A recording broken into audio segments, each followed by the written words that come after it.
Plus two ഹ്യൂമാനിറ്റീസിന് ശേഷമുള്ള പഠന സാധ്യതകളെക്കുറിച്ചുള്ള ഒരു വീഡിയോ ആണ് ഇന്ന് നമ്മൾ കാണാൻ വേണ്ടി പോകുന്നത്.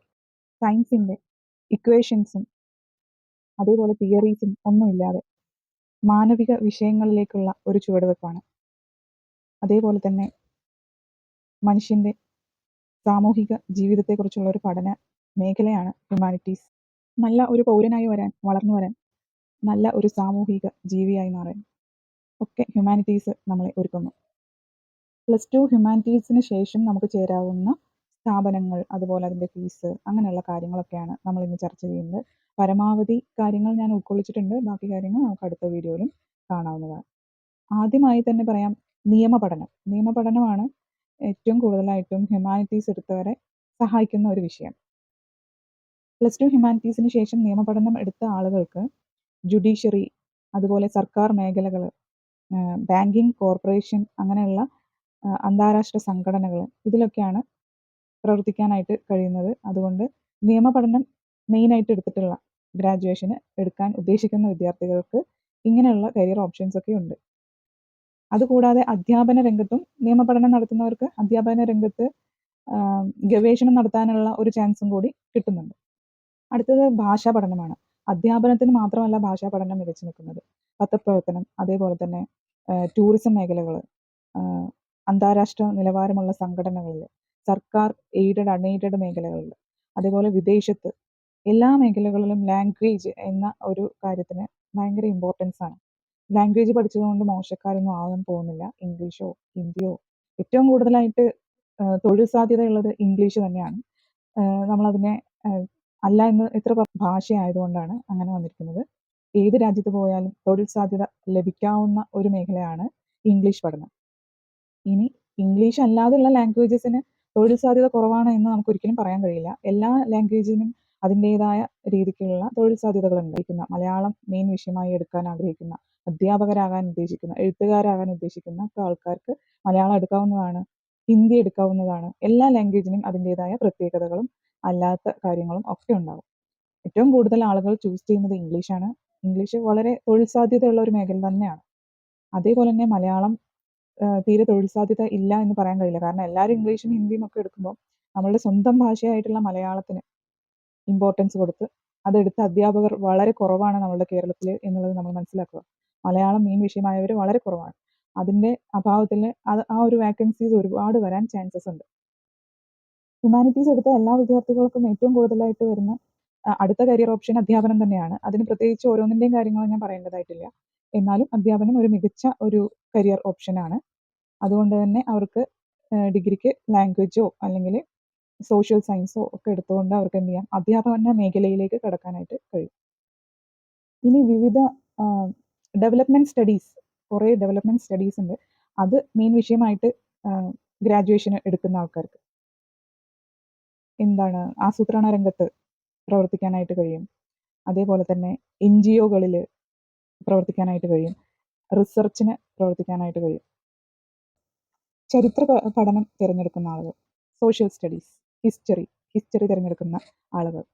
ഹിസ്റ്ററി തിരഞ്ഞെടുക്കുന്ന ആളുകൾക്ക് തീരെ കരിയർ ഓപ്ഷൻസ് ഇല്ല എന്നൊരിക്കലും പറയാൻ പറ്റില്ല. പ്ലസ് ടു ഹ്യൂമാനിറ്റീസിന് ശേഷം ചരിത്രം, ഹിസ്റ്ററി നിങ്ങൾ എടുക്കുകയാണെന്നുണ്ടെങ്കിൽ ഗവേഷണം നിങ്ങൾക്ക് ഒരു മെയിൻ വിഷയമായിട്ട് ചെയ്യാവുന്നതാണ്.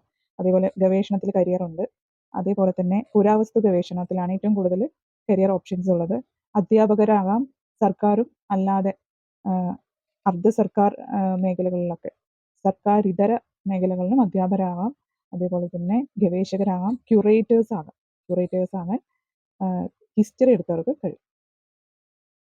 ജേർണലിസം ആൻഡ് മാസ് കമ്മ്യൂണിക്കേഷൻ ഏറ്റവും കൂടുതൽ പ്രചരിച്ചുകൊണ്ടിരിക്കുന്ന, ഏറ്റവും കൂടുതൽ ഇപ്പോൾ ആളുകൾ സെലക്ട് ചെയ്യുന്ന ഒരു ഓപ്ഷനാണ് ജേർണലിസം ആൻഡ് മാസ് കമ്മ്യൂണിക്കേഷൻ. ഏറ്റവും കൂടുതൽ ഈ ഒരു കരിയർ ഓപ്ഷൻ ഇതിൻ്റെതായിട്ട് വരുന്നത് പ്രിന്റിംഗ് മേഖല, അതുപോലെ റേഡിയോ, വിഷ്വൽ മീഡിയകളിലാണ്. നിരവധി അവസരങ്ങളാണ് ഈ ഒരു ജേർണലിസത്തിനൊക്കെ വരുന്നത്. ഇനി പൊളിറ്റിക്കൽ സയൻസ് എടുത്തവർക്കാണെങ്കിൽ, പൊളിറ്റിക്കൽ സയൻസ് ഡിഗ്രിക്ക് എടുക്കുന്ന ആളുകൾക്ക് പോകാവുന്ന ഏറ്റവും മികച്ചൊരു മേഖല തന്നെയുണ്ട്. അത് സിവിൽ സർവീസാണ്. സിവിൽ സർവീസ് എന്നത് വളരെ ഒരു എല്ലാവരും ആഗ്രഹിക്കുന്ന ഒരു മേഖല കൂടിയാണ്. ഫോറിൻ സർവീസിൽ നിങ്ങൾക്ക് ജോലി ചെയ്യാനായിട്ട് കഴിയും. അതേപോലെ അതിൻ്റെ കരിയർ ഓപ്ഷൻസ് നിങ്ങൾക്ക് ചൂസ് ചെയ്യാനായിട്ട് പറ്റും പൊളിറ്റിക്കൽ സയൻസ് എടുത്ത ആളുകൾക്ക്. അതുപോലെ അടുത്ത ഏറ്റവും നല്ല ഒരു കരിയർ ഓപ്ഷനുള്ള ഒരു വിഷയമാണ് സോഷ്യോളജി. ഡിഗ്രിക്ക് സോഷ്യോളജി എടുത്ത ആളുകൾക്കുള്ള കരിയർ ഓപ്ഷൻസ് എന്തൊക്കെയാണെന്ന് വെച്ചാൽ, സർക്കാരിതര മേഖലകളിൽ ഒരുപാട് ഒഴിവുകളുണ്ട്. NGOകളിൽ ഇവർക്ക് പ്രവർത്തിക്കാനായിട്ട് കഴിയും. അതേപോലെ തന്നെ സോഷ്യൽ വെൽഫെയർ ഓഫീസുകളിൽ വർക്ക് ചെയ്യാനായിട്ട് കഴിയും. സോഷ്യൽ ഡെവലപ്മെന്റ് ഓഫീസുകളിൽ വർക്ക് ചെയ്യാനായിട്ട് കഴിയും. ഗവേഷണ രംഗത്ത് ഒരുപാട് മികച്ച കരിയർ ഇവർക്കായിട്ട് ഉണ്ട്. ഇനി സോഷ്യൽ വർക്കാണ് നിങ്ങൾ എടുക്കുന്നത്. ഡിഗ്രിക്ക് സോഷ്യൽ വർക്ക് എന്നൊരു ഓപ്ഷനും കൂടി ഉണ്ട്. അത് എടുക്കുന്നവർക്ക് സോഷ്യൽ വർക്ക് എടുത്ത ആളുകൾക്ക് വരുന്ന കരിയർ ഓപ്ഷൻസ് ആണ് സർക്കാരിതര മേഖലകളിൽ പ്രവർത്തിക്കാനായിട്ട് കഴിയും.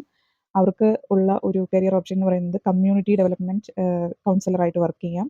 അതേപോലെ നിരവധി കരിയർ സാധ്യതകൾ അവർക്കായിട്ടുണ്ട്. ആസൂത്രണ വിദഗ്ധരാകാം. അതേപോലെ അടുത്തൊരു ഓപ്ഷനാണ് സൈക്കോളജി. ഡിഗ്രിക്ക് സൈക്കോളജി എടുത്തു കഴിഞ്ഞാൽ സർക്കാരിതര മേഖലകളിൽ കൗൺസിലറായിട്ടും സ്ട്രെസ് മാനേജറായിട്ടും ഒക്കെ വർക്ക് ചെയ്യാനായിട്ട് കഴിയും. സൈക്കോളജി ഡിഗ്രി എടുത്ത് അതിൻ്റെ തൊഴിൽ സാധ്യതകൾ ഒരുപാടാണ്. അതിൽ കൂടുതൽ പഠനത്തിലേക്ക് പോകുമ്പോഴാണ് സാധ്യതകൾ കൂടുന്നത്. ഡിഗ്രി മാത്രം എടുത്തതുകൊണ്ട് പഠന മേഖലയിൽ പിന്നോട്ട് പോകുമെന്ന് ഞാൻ പറയുന്നില്ല. പക്ഷേ കൂടുതൽ PG എടുത്ത് അല്ലെങ്കിൽ ഒരു ഡിപ്ലോമ ഒക്കെ ഉള്ള ആളുകൾക്ക്, അതുപോലെ RCI ലൈസൻസ് ഒക്കെ ഉള്ളവരാണ് പിന്നീട് സൈക്കോളജിസ്റ്റായിട്ടും ഒക്കെ മാറുന്നത്.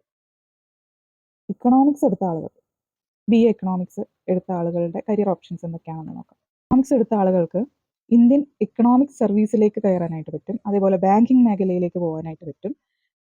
അതേപോലെ ഇൻഷുറൻസ് മേഖലയിലേക്ക് പോകാനായിട്ട് പറ്റും. കോർപ്പറേറ്റ് പ്ലാനിങ് തുടങ്ങിയ നിരവധി മേഖലകളിൽ കരിയർ സാധ്യതകൾ ഈ ഒരു എക്കണോമിക്സ് എടുത്ത ആളുകൾക്കുണ്ട്. ലോജിസ്റ്റിക്കിലേക്കും മാറാനായിട്ട് ഇവർക്ക് ചാൻസസ് കിട്ടുന്നുണ്ട്. PG അല്ലെങ്കിൽ ഡിപ്ലോമ എടുത്തുകൊണ്ട് എക്കണോമിക്സ് എടുത്ത ആളുകൾക്ക് വീണ്ടും അതിൽ ബെറ്റർ സ്റ്റഡിക്ക് പോകാം. അതല്ലാന്നുണ്ടെങ്കിൽ ഈ ഒരു ക്വാളിഫിക്കേഷൻ വെച്ച് തന്നെ പല PSC വഴിയും ഓരോ ജോലിക്കും അപ്ലൈ ചെയ്യാനായിട്ട് കഴിയും. ഇനി ഇന്ത്യയിലെ ഓരോ വിഭാഗത്തിൽ നിന്നും ഹ്യൂമാനിറ്റീസ് എടുത്ത ആളുകൾക്ക് തന്നെ ഈ പറയുന്ന കരിയർ ഓപ്ഷൻസ് ഒക്കെ ഉണ്ടല്ലോ, ഇതിലൊക്കെ പെടുന്ന ഓരോ സബ്ജക്റ്റിനും ചേരാൻ എന്തൊക്കെ കാര്യങ്ങൾ വേണം, എവിടെ ചേരണം എന്നൊക്കെയുമായി ബന്ധപ്പെട്ടിട്ടുള്ള എന്തൊക്കെ എക്സാംസ് അതിൻ്റെ പുറകിലുണ്ട്, എന്തൊക്കെ മറ്റ് ഓപ്ഷൻസ് ഉണ്ട് എന്നതിനെക്കുറിച്ച് അടുത്ത വീഡിയോയിൽ നമുക്ക് ചർച്ച ചെയ്യാം. Thank you so much.